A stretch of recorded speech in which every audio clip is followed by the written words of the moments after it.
uh, uh, Jessica Drew, in some way, it's some kind of mother figure to Gwen in this movie. She wants to try to protect her. How do you work in order to find the balance in your character between the action, all of the stuff that she has to say, the funny lines, and also this sense of trying to protect a younger version of herself? I think the great thing about working on in animation is that you're kind of limited to the words. So it was just kind of all on the page, and of course it's such an intimate process with the directors, and so you're kind of finding that the voice and the relationship throughout the process. And the advantage of this particular film was that I did get to work with HAILEE directly, and so initially while I was kind of finding the relationship with Gwen in my head and through the directors for that particular session, I got to work with her one-on-one and feed off of her. And it was great. But I'm a big sister myself. And so I'm not a mother yet, but tapping into that kind of big sister mentorship was within me. And, even through my little sister, I see the mistakes that she makes and that she's prone to make and that she has to go through herself. And that's something that I see Jess kind of dealing with and reckoning with through Gwen. So it was very relatable in that way. And Daniel, Hobie is a very specific character, not only in his aesthetic, but also in his character, the way he talks and the way he acts. Uh, did you try to find inspiration in some real life character when you started thinking how to portray him? No, I didn't. I listened to a couple. I read the comics, the Spider-Punk comics, to kind of get download stuff, and kind of read around him, read like the history of the character, and then like, but the character's from Camden, which is where I'm from, like born and bred, so I kind of know that energy. Like, I think in this new movie, we get to know a new version of Gwen, probably a deeper version. We know now her backstory with her father.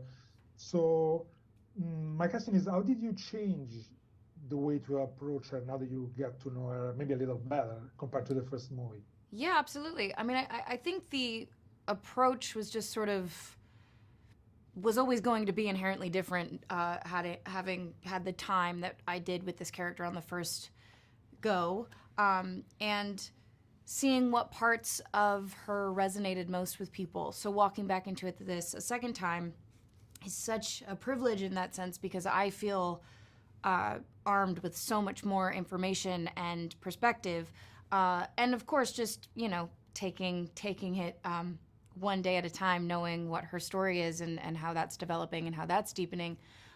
It was so fun to just sort of make new discoveries as we went along. We never got a full script at the beginning of this, so it was really sort of getting pieces of information as we were going, and just taking all of that as it would come and breaking it down as we did. And I say we, myself and the incredible filmmakers involved that helped every step of the way make this feel, while in a recording booth, like we were doing this in real life. And yeah, I would say that was the approach. Mm-hmm. I see that. And Shamik, I think this second movie has a very specific balance between all the multiverse side, all the action, but also is very much a family drama. Miles has family issues. He needs to address them with his family. How do you work in order to find the right balance between the action side of Spider-Man and the private side of Miles? Honestly, this whole process for me is just embracing trust and believing in the directors, because I really just follow direction.